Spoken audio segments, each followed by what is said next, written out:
கிறிஸ்துவுக்கு பிரியமானவர்களே, இந்த காலை வேளையில் ஆண்டவர் சொல்லுகிறார், ஆண்டவர் ஒருவர் மாத்திரம்தான் எல்லா மனிதனுடைய இருதயத்தையும் ஆராய்ந்து அறிய முடியும்.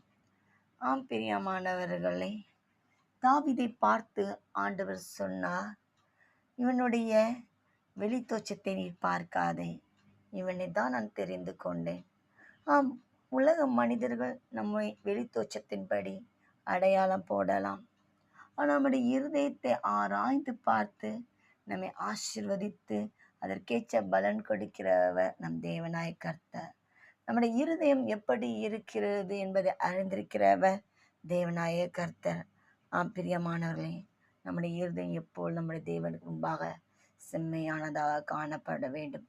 ஏன் தெரியுமா? நம்முடைய இருதயத்தின் அந்தரங்கங்களை அவர் அறிகிற தேவனாய் இருக்கிறார். இருதயத்தின் ஆழங்களை அவர் அறிகிற தேவனாய் இருக்கிறார்.